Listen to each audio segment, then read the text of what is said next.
പഞ്ചവർണ്ണക്കിളി നീല നിറക്കിളി പുന്നാരപ്പനം ദത്തേ ഇങ്ങ് പോര് കുഞ്ഞിക്കുരുത്തരാം കൂടി നീടം തരാം കുഞ്ഞാറ്റപ്പൈങ്കിളി നീയും പോര് എന്റെ പറമ്പിലെ പൂവിട്ട മാവിന്റെ കൊമ്പത്ത് കൂടൊന്ന് കൂട്ടാനാര് കൊത്തിക്കൊരിക്കാനായി പുത്തൻ കതിരില്ലേ കൂട്ടിനു ഞാനും കൂടെയില്ലേ പുഞ്ചവയലത്ത് ഉച്ചവെയിലത്ത് ഞാറൊക്കെ നട്ടെന്മേൽ തളരുമ്പോൾ നിൻ ചെറുകൂടങ്ങ് ചന്തത്തിലാടുന്ന കാണുമ്പോൾ നോവെല്ലാം പോകുമ്പോൾ ചിറയിന്ന് തെളിവെള്ളം പയ്യെ ഒഴുക്കുന്ന പാടവരമ്പിൻ കൈചാലുക. ഞാൻ നിൽക്കുന്നത് എളമ്പള്ളൂർ പഞ്ചായത്തില് ദീപൻ എന്ന കർഷകന്റെ പ്ലോട്ടിലാണ്. 2022 BPKP സ്കീമിലെ ഒരു ഫാമറായിട്ട് ജോയിൻ ചെയ്തതാണ് ദീപൻ. അപ്പൊ അന്ന് തന്നെ ജൈവ കൃഷിയില് ജൈവ രീതിയിൽ കൃഷി ആരംഭിച്ച ഫാർമറാണ്. അപ്പം പൊതുവെ കൃഷിഭവന്റെ ഒരു പ്രഷറ് ഫാമേഴ്സിൽ ഞങ്ങൾ ചെലുത്തിയെങ്കിലും ദീപൻ നാച്ചുറലി ഇതിൽ ജൈവ കൃഷിയിൽ താല്പര്യമുള്ള ഒരു കർഷകൻ തന്നെയായിരുന്നു. അത് മാത്രമല്ല പുള്ളി ക്ലാസ് അറ്റൻഡ് ചെയ്തിട്ട് അങ്ങനെ BPKPയുടെ ഒരു LRP ആയിട്ട് പ്രവർത്തിച്ചു വന്നിരിക്കുകയായിരുന്നു. പൊതുവെ ഈ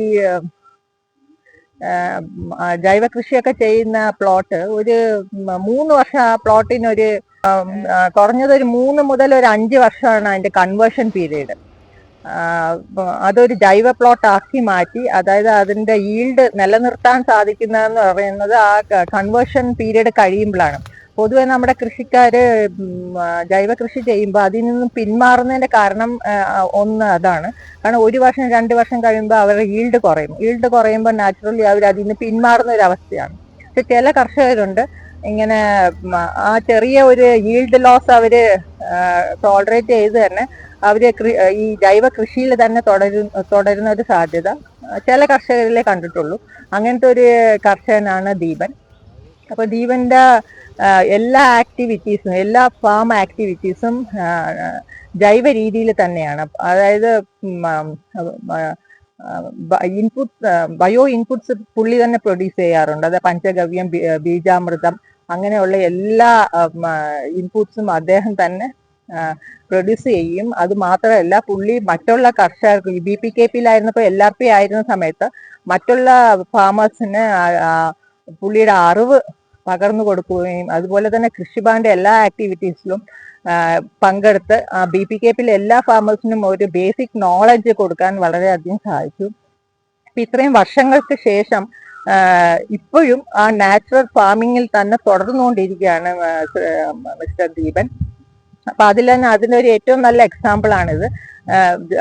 രാസവളങ്ങൾ ഒട്ടും തന്നെ ഉപയോഗിക്കാതെ ജൈവ രീതിയിൽ തന്നെ ട്രാപ്പ് ക്രോപ്സ് വേണ്ടടുത്ത് ട്രാപ്പ് ക്രോപ്സ് വെച്ചുകൊണ്ടും അതുപോലെ തന്നെ വെറൈറ്റി സെലക്ഷൻ ഒരു ഫാമർ എപ്പോഴും നോക്കേണ്ടത് ഏത് വെറൈറ്റി സെലക്ട് ചെയ്യണമെന്നുള്ളതാണ്.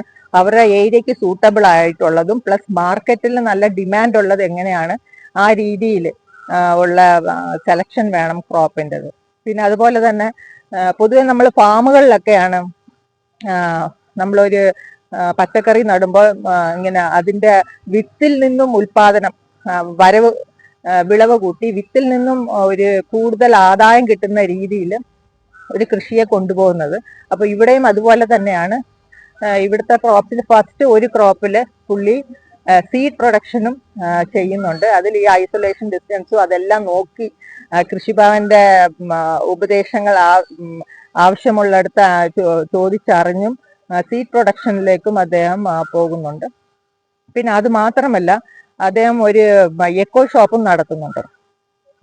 ഈ എക്കോ ഷോപ്പിന്റെ മേന്മ എന്താണെന്ന് വെച്ചാൽ നമ്മുടെ നാട്ടിലെല്ലാം പൊതുവെ 10-15 സെന്റും ഏരിയ ഉള്ള സ്മോൾ ഫാമേഴ്സ് ഉണ്ട്. അപ്പൊ അവർക്കൊക്കെ അവരുടെ പ്രൊഡ്യൂസ് ഒക്കെ വളരെ കുറവാണ്. അത് പൊതുവെ അങ്ങനത്തെ ചെറിയ പ്രൊഡ്യൂസ് ആകുമ്പോൾ അവർക്കൊരു മാർക്കറ്റ് കിട്ടാറില്ല. അപ്പൊ ഈ പ്രൊഡ്യൂസ് ഒക്കെ പ്രൊക്യൂർ ചെയ്യാൻ അതെല്ലാം കളക്ട് ചെയ്യാനുള്ള സംവിധാനം ഒരു പലപ്പോഴും പല ഏരിയയിലും ഇല്ല. അപ്പൊ ഈ അടുത്തുള്ള സ്മോൾ ഫാമേഴ്സിന്റെ സാധനങ്ങൾ തുടർച്ചയായി പ്രൊക്യൂർ ചെയ്യുകയും അവർക്ക് ഒരു ഇൻകം വരുന്ന രീതിയിൽ ദീപന്റെ ഈ പ്രവർത്തനം വളരെയധികം സഹായിക്കുന്നുണ്ട്. അപ്പൊ എന്താന്ന് വെച്ചാൽ ഇപ്പം പലപ്പോഴും ഇപ്പം ചേന, ചേമ്പ്, അതുപോലെ ഇഞ്ചി, മഞ്ഞളിന്റെ ഒക്കെ ഒരു ചെറുകിട കർഷകന് ഒരു 15 സെന്റ് ഉള്ള കർഷകന് പ്രൊഡ്യൂസ് വളരെ കുറവായിരിക്കും. പക്ഷെ അങ്ങനെയുള്ള ഫാമേഴ്സിന്റെ സാധനങ്ങളും കൂടെ പ്രൊക്യൂർ ചെയ്യുമ്പോൾ ആ കർഷകന് മേലും ഉൽപാദനം കൂട്ടാനുള്ള ഒരു മോട്ടിവേഷനാണ് ഈ ഒരു സംരംഭം നൽകുന്നത്. ഇപ്പോഴത്തെ ദീപന്റെ പുതിയ സംരംഭം എന്ന് വെച്ചാൽ വാല്യൂ അഡീഷൻ ആണ്. കാരണം ഈ എക്കോ ഷോപ്പിൽ നിന്ന് മാക്സിമം സെയില് എത്ര മാക്സിമം സെയില് നടത്തിയാലും ഒരളവ് സാധനങ്ങളെ പ്രൊക്യൂർ ചെയ്യാൻ പറ്റത്തുള്ളൂ. അപ്പോൾ അതൊരു വാല്യൂ അഡീഷൻ ആക്ടിവിറ്റിയിലേക്ക് കടന്നു കഴിഞ്ഞാൽ കൂടുതൽ സാധനങ്ങൾ പ്രൊക്യൂർ ചെയ്യാൻ സാധിക്കും. അപ്പൊ അതിൻ്റെയൊക്കെ മാർക്കറ്റും അദ്ദേഹം കണ്ടെത്തിയിട്ടുണ്ട്. അതൊരു വളരെ നല്ല കാര്യമാണ്. ഇതാണ് നമ്മൾ ഇങ്ങനെ കൃഷിഭവനിലൂടെ ഞങ്ങൾ പ്രചോദനം കർഷകർക്ക് നൽകുമ്പോൾ ഞങ്ങളും ഇത് തന്നെയാണ് ആഗ്രഹിക്കുന്നത്. കാരണം ഇങ്ങനത്തെ സ്മോൾ ഫാമേഴ്സിന് സ്കാറ്റേർഡ് ആയിട്ട് കിട്ടുന്ന പ്രൊഡ്യൂസ് അസംബിൾ ചെയ്യുക, അത് പ്രൊക്യൂർ ചെയ്യുക, അത് വേസ്റ്റ് ആക്കാതെ അത് വിൽപ്പന നടത്തുക, ആ ഫാമറിന് ഒരു ഇൻകം കൊടുക്കുക, ഈ വാല്യൂ ആഡഡ് പ്രോഡക്ട്സിന്റെ സെയിൽ, അതിന്റെ മാർക്കറ്റ് കണ്ടെത്തി പുതിയ തരം പ്രോഡക്ട്സ് മാർക്കറ്റിൽ എത്തിക്കുക എന്ന് മാത്രമല്ല ഒരു കണ്ടിന്യൂസ് ഒരു ഏർണിംഗ് ഫാമറിനും കിട്ടുന്നുണ്ട്. അറ്റ് ദ സെയിം ടൈം സമൂഹത്തിനും ഇതൊരു മാതൃകയായിട്ട് മാറുകയാണ്. പിന്നെ വേറൊരു കാര്യം, ഇങ്ങനെ ഒരു സംരംഭം നടത്തുമ്പോൾ ആ നാട്ടിലുള്ള കുറെ പേർക്ക് ജോലി സാധ്യത ഇങ്ങനത്തെ ഒരു സംരംഭത്തിൽ തന്നെ നടത്തുന്നുണ്ട്. ഇപ്പൊ തന്നെ ഒരു 10ഓളം ആൾക്കാർക്ക് ജോലി നൽകാൻ സാധ്യത ഒരു ഓപ്പർച്യൂണിറ്റി കൊടുക്കുന്ന ഒരു സംരംഭമാണ് ദീപൻ ഇപ്പൊ നടത്തിയിരിക്കുന്നത്. തുടക്കത്തിൽ ഒരു ചെറിയ ഏരിയയിൽ കൃഷി ചെയ്ത് തുടങ്ങിയ ഒരു കർഷകനാണ്. അത് പ്രത്യേകിച്ച് ജൈവ കൃഷി എന്ന് പറയുമ്പോൾ ഒരു അൺസർട്ടനിറ്റി ഉണ്ടായിരുന്നു. ആ അൺസർട്ടനിറ്റി എല്ലാം മറികടന്ന് ഇപ്പോ നല്ലൊരു പ്രൊക്യൂറർ, ഫാം പ്രൊഡ്യൂസ് പ്രൊക്യൂറർ, അതിന്റെ പ്രോസസർ, അതുപോലെ തന്നെ ആ സമൂഹത്തിൽ പല ആൾക്കാർക്കും ഒരു ജോലി കൊടുക്കുക, സമൂഹത്തിലുള്ള പല കൃഷിക്കാർക്കും മേലും കൃഷി ചെയ്യണം എന്നുള്ളൊരു മോട്ടിവേഷനും നൽകുന്ന ഒരു വളരെ നല്ല ഒരു പ്രതീക്ഷ നൽകുന്ന കർഷകനാണ്. അപ്പോൾ ഞങ്ങളെ സംബന്ധിച്ചോളം, കൃഷി വകുപ്പിനെ സംബന്ധിച്ചോളം ഇങ്ങനത്തെ കർഷകര് ഞങ്ങളുടെ ഒരു അഭിമാനം തന്നെയാണ്. ഇന്നിപ്പോ ഈ ഫാം സ്കൂളിന്റെ പരിപാടിയുമായിട്ടാണ് ഇവിടെ ഇന്ന് വിസിറ്റ് ചെയ്തത്. അപ്പൊ ഈ ഫാം സ്കൂളിലൂടെ ഞങ്ങള് ഈ കൃഷിക്കാർക്ക് ദീപന്റെ പ്ലോട്ട് ഇൻട്രൊഡ്യൂസ് ചെയ്തിരിക്കുകയാണ്. മേലും പ്രൊഡക്ഷൻ ഇൻക്രീസ് ചെയ്യാൻ ഒരു ധൈര്യം കൊടുക്കുക, മോട്ടിവേറ്റ് ചെയ്യുക എന്നാണ് ഈ ഫാം സ്കൂളിന്റെ ലക്ഷ്യം. നല്ല രീതിയിൽ ഈ ഫാം സ്കൂൾ നടക്കുകയും അതുപോലെ തന്നെ മേലും കൃഷിക്കാരെ ഒരു ആത്മവിശ്വാസം നൽകുന്ന രീതിയിൽ മുന്നോട്ട് പോകാൻ ഈ ഫാം സ്കൂൾ കഴിയട്ടെ എന്ന് ആശംസിക്കുന്നു. എളമ്പള്ളൂർ ഗ്രാമപഞ്ചായത്തില് ജൈവ രീതിയിൽ വളരെ നല്ല രീതിയിൽ കൃഷി ചെയ്തു വരുന്ന ഒരു യുവ കർഷകനും ഒരു സംരംഭകനുമാണ് ശ്രീ ദീപൻ വേണു. കൊല്ലം ജില്ലയിലെ NPOP സർട്ടിഫിക്കേഷൻ കിട്ടിയ വളരെ ചുരുക്കം കർഷകരിൽ ഒരാളാണ് അദ്ദേഹം. അപ്പോൾ ജൈവ രീതിയിൽ കൃഷി തുടർന്നു പോകുക എന്ന് പറയുന്നത് വളരെ ഡിഫിക്കൽട്ടായി പല കർഷകരും കണ്ടുവരുന്ന ഒരു പ്രവണതയാണ്. പക്ഷെ എന്നാൽ ആ ജൈവ കൃഷി നല്ല രീതിയിൽ ചെയ്ത് അതൊരു വലിയ വിജയകരമാക്കി തീർക്കാൻ നമ്മുടെ ഇളമ്പള്ളൂർ ഗ്രാമപഞ്ചായത്തിലെ ശ്രീ ദീപൻ വേണുവിന് കഴിഞ്ഞിട്ടുണ്ട്. അപ്പോൾ ജൈവ കൃഷി എന്ന് നമ്മൾ എപ്പോഴും എടുത്തു പറയുന്നതെന്ന് പറഞ്ഞാൽ ഇപ്പോൾ കേന്ദ്ര സർക്കാരായാലും കേരള സർക്കാരായാലും വളരെ ഇമ്പോർട്ടൻസ് നൽകുന്ന ഒന്നാണ് ജൈവ കൃഷി. നമുക്കറിയാം കാർബൺ ന്യൂട്രാലിറ്റി തുടങ്ങിയ വാക്കുകളെല്ലാം തന്നെ നമുക്ക് വളരെയധികം സുപരിചിതമാണ്. അപ്പോൾ കാർബൺ ന്യൂട്രാലിറ്റിയിലേക്ക് പോകുമ്പോൾ നമ്മുടെ പല കർഷകരും ജൈവ രീതിയിലേക്ക് കടന്നു വരേണ്ടതായിട്ടുണ്ട്. അപ്പോൾ അവർക്കെല്ലാം തന്നെ എല്ലാ കാലത്തും മാതൃകയാക്കാൻ പറ്റിയ ഒരു കർഷകനാണ് ഇദ്ദേഹം. വിത്ത് മുതൽ വിപണി വരെ എന്ന് പറയുന്ന ഒരു വാക്യം ശരിക്കും പ്രാവർത്തികമാക്കിയിട്ടാണ് ഈ ഫീൽഡ് പ്രവർത്തിക്കുന്നത്. അതായത് ഇവിടെ തന്നെ ഫാമിൽ ഉൽപ്പാദിപ്പിച്ച് വരുന്ന ആൾക്കാർക്ക് അത് കണ്ട് അതിന്റെ ക്വാളിറ്റി മനസ്സിലാക്കി വാങ്ങാൻ കഴിയുകയും അതിൽ നിന്നും ഇപ്പോൾ വളരെയധികം വാല്യൂ ആഡഡ് പ്രോഡക്ട്സും പ്രൊഡ്യൂസ് ചെയ്യുന്ന രീതിയിലേക്കാണ് അദ്ദേഹത്തിന്റെ ഫാമിനെ കൊണ്ടുപോകുന്നത്.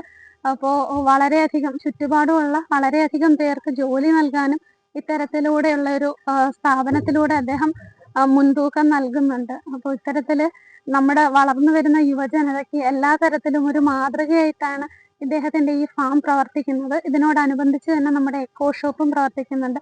ആ എക്കോ ഷോപ്പിലൂടെ എല്ലാവർക്കും നല്ല ഗുണമേന്മയുള്ള ജൈവ രീതിയിലുള്ള ഉൽപ്പന്നങ്ങളും ഇദ്ദേഹത്തിന് നൽകാൻ കഴിയുന്നുണ്ട്. ഇത്തരത്തിലുള്ള കർഷകരെ മാതൃകയാക്കിക്കൊണ്ട് ഇത് നല്ലൊരു സമൂഹമായിട്ട് വളർന്നു വരാൻ നമ്മുടെ സമൂഹത്തിന് കഴിയട്ടെ. ഇത്തരത്തിലുള്ള യുവ കർഷകർ വളർന്നു വരട്ടെ എന്ന് ആശംസിക്കുന്നു. എല്ലാ പ്രിയപ്പെട്ടവർക്കും ഫാം സ്കൂളിൻ്റെ ഇന്നത്തെ പ്രോഗ്രാമിലേക്ക് സ്വാഗതം.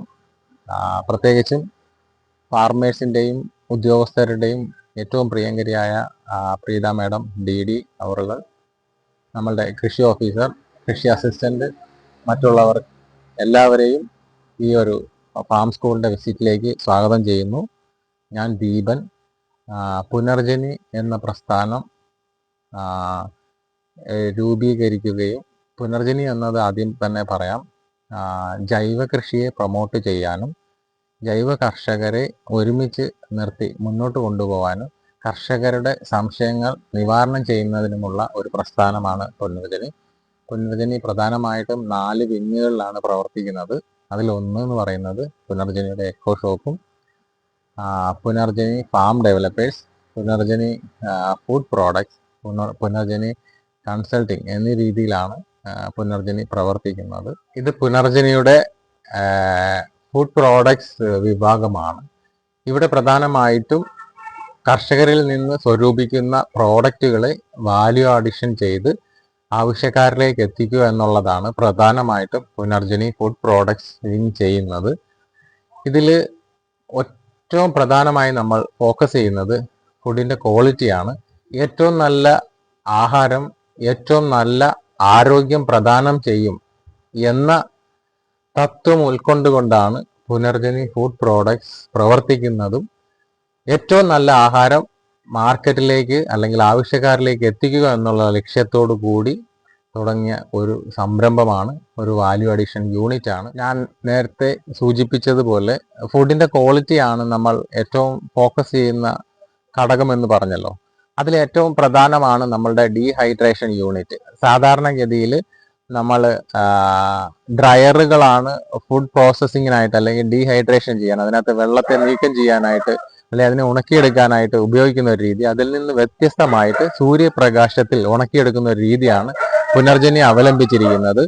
അതിനായിട്ട് നമ്മൾ ഡീഹൈഡ്രേഷൻ യൂണിറ്റ് സെപ്പറേറ്റ് ആയിട്ട് സെറ്റ് ചെയ്യുകയും അതിനകത്ത് സൂര്യപ്രകാശത്തിൽ തന്നെ പ്രോഡക്റ്റുകൾ ഉണങ്ങി വരുന്ന ഒരു രീതിയുമാണ് ഇവിടെ അവലംബിച്ചിരിക്കുന്നത്. അതുകൊണ്ട് തന്നെ ഫുഡിന്റെ ക്വാളിറ്റി പൂർണ്ണമായിട്ടും നമ്മൾക്ക് മാനേജ് ചെയ്യാൻ കഴിയും. പൂർണ്ണമായിട്ടും ന്യൂട്രീഷ്യൻസ് വാല്യൂ ഉൾക്കൊള്ളിച്ചുകൊണ്ട് തന്നെ, അല്ലെങ്കിൽ ന്യൂട്രീഷ്യൻസ് വാല്യൂ ഒട്ടും നഷ്ടപ്പെടാത്ത ഒരു പ്രോഡക്റ്റ് മാർക്കറ്റിൽ എത്തിക്കുക എന്നുള്ളതാണ് പ്രധാന ലക്ഷ്യം. ഇതിന്റെ മറ്റൊരു അഡ്വാൻറ്റേജ്, ഇതിനകത്തേക്ക് എലി പോലെയുള്ള ബാഹ്യ കീടങ്ങൾ അല്ലെങ്കിൽ ബാഹ്യ ജന്തുക്കൾ ഇതിനകത്തേക്ക് കയറില്ല എന്നുള്ളതും, രണ്ടാമതായിട്ട് നമ്മൾ പക്ഷികൾ മറ്റ് നമ്മളുടെ ഫുഡ് പ്രോഡക്റ്റുകളെ വന്ന് അല്ലെ കഴിച്ചിട്ട് അതിനകത്ത് കാഷ്ടിക്കുന്ന ഒരു അവസ്ഥ ഉണ്ടാവാതിരിക്കുകയും, ഇത് പൂർണ്ണമായിട്ടും കവേർഡ് ആയിട്ടുള്ള ഒരു ഏരിയ ആണ്. ഇതിനകത്തേക്ക് സൂര്യപ്രകാശത്തെ ട്രാപ്പ് ചെയ്ത് ഈ സൂര്യപ്രകാശത്തിന്റെ ചൂടിലാണ് ഇത് പൂർണ്ണമായിട്ടും ഉണങ്ങി മാറുന്നത്. അത് ഒറ്റ ദിവസം കൊണ്ട് തന്നെ നമ്മൾക്ക് ആ ഒരു ചൂടിന്റെ തന്നെ പൂർണ്ണമായിട്ട് ഉണങ്ങി തയ്യാറായി വരുന്ന ഒരു രീതിയിലേക്കാണ് ഈ ഒരു സിസ്റ്റം നമ്മൾ അവലംബിച്ചിരിക്കുന്നത്. ഇതിനകത്ത് ഫുഡ് ഗ്രേഡ് കണ്ടെയ്നറുകളാണ് അല്ലെങ്കിൽ ഫുഡ് ഗ്രേഡ് ആയിട്ടുള്ള സ്റ്റെയിൻലെസ് സ്റ്റീലാണ് ഡീഹൈഡ്രേഷൻ ആയിട്ട് ഉപയോഗിച്ചിരിക്കുന്ന ട്രോളികൾ നിർമ്മിച്ചിരിക്കുന്നത്. ഇനിഷ്യൽ ഇൻവെസ്റ്റ്മെന്റ് കുറച്ച് കൂടുതലാണെങ്കിൽ പോലും നല്ല ആഹാരം പ്രദാനം ചെയ്യാനായിട്ട് ഇത്തരത്തിലുള്ള ഫെസിലിറ്റികൾ ഏറ്റവും അത്യാവശ്യമാണെന്ന് ഞാൻ ഒരിക്കൽ കൂടി എല്ലാ സംരംഭകരെയും ഓർമ്മിപ്പിച്ചുകൊണ്ട്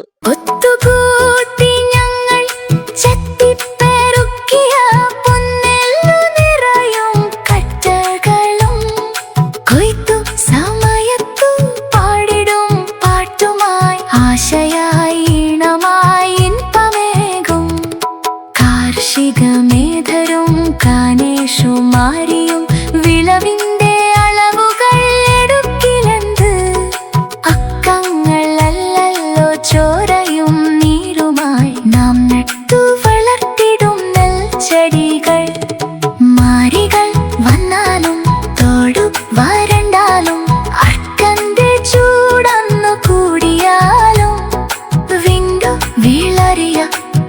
മണ്ണിലും വിളയിക്കും ഉണ്ണുവാനുണ്മയാം നെൽമണികൾ. എത്ര കടുത്ത